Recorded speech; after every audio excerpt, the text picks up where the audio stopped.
Hi guys, welcome back to the channel. My name is Neil and today I'm going to talk about how I rehabbed my hamstring after I had a little bit of a hamstring strain just before Christmas. I had been training or starting my training for the Manchester Marathon, and I was out running one day and I just got a little bit of a twinge down the back of my left hamstring.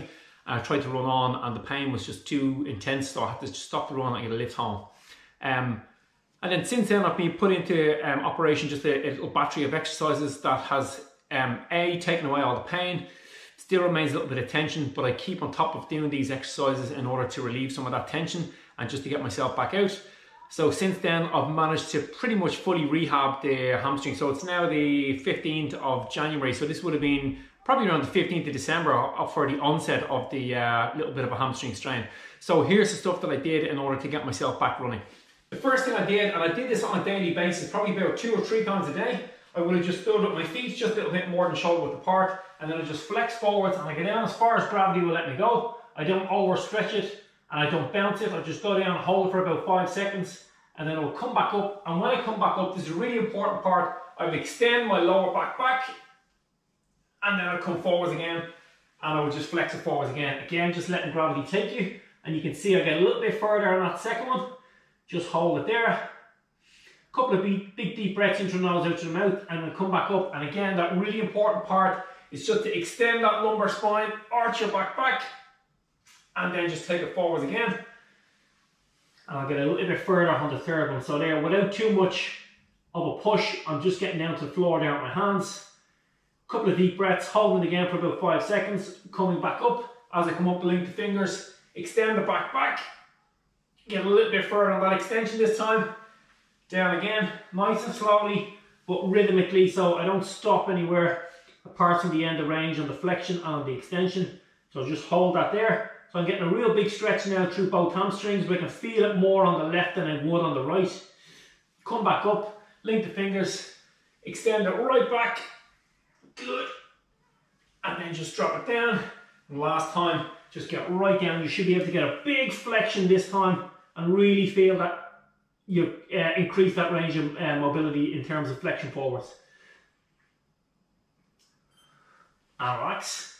So the reason why I extend my back when I come up, so going back into that lumbar extension, that causes the hip flexors, the psoas muscle, the hip flexors, and even the quads to extend a little bit.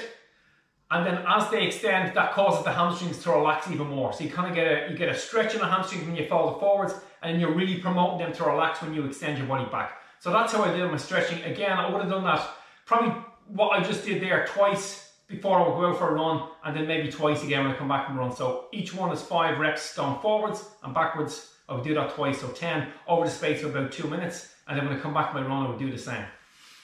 The second thing I did then, I probably did this a day or 2 after the onset. I just got my foam roller out, and in order to work into that left, so that the area of the tension was down through this left hamstring and into the glutes. So I would have started off just on that left side, just sitting down into it.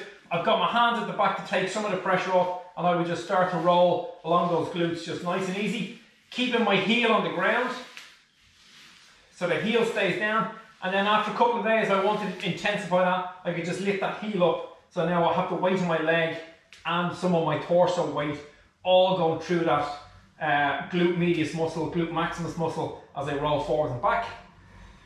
From there, I would then take it again up, starting with the heel down, and I would just roll along the hamstring this time. So just rolling that hamstring out. And you can internally and externally rotate that hip if you want to increase or intensify that foam rolling. Again, then lifting the heel off the ground will add a bit more to that, and you can get quite dynamic and get right up and down through that whole posterior thigh all along that hamstring muscle.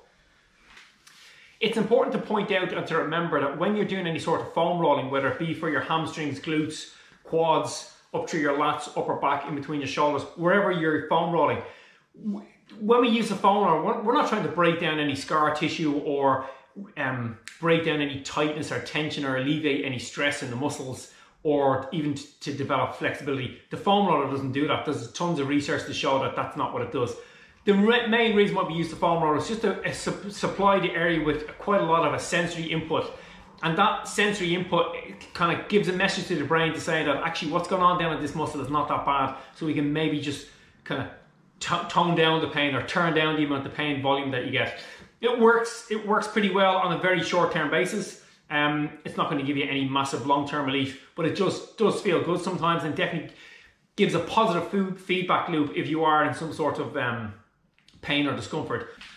So the foam rolling was the second thing I would have done. And then the third thing was probably came about maybe 6 or 7 days after the onset. I started to increase, throw in a little bit of strength training. So the idea behind that was to just try and, I think my glute medius muscle wasn't quite up to the strength of the right side. So to work on that gluteal strength, I just started off with just a straightforward goblet squats. So 2 feet a little bit apart, holding the kettlebell, drop it down. I just try and get my elbows to touch my knees. So just up and down, deep breath in, and then out. So straight up and down, deep breath in, and then breathe out. That's it. So I would have got 12 of those, and then when I finished that, I would hold the kettlebell in front of me, and then just forward flexion, and it's just working a straightforward deadlift, and that really gets those hamstrings as you go down. Big stretch, and then working those glutes and hamstrings on the way back up. So that would really, they were the only 2 exercises I did in terms of rehabbing that hamstring and gluteal muscle. Again, I would have done that exercise probably at the beginning, probably 4 times a week, so 4 different days. If I went out for a little light run, when I'd come back, I'd do my stretching, I'd do my foam rolling, and then I would do 2 sets of the kettlebell, just those 2 exercises. Before I went out for that run, I would have done just 2 sets of the stretching and a little bit of foam rolling as well. All in all, that was pretty much how I did it.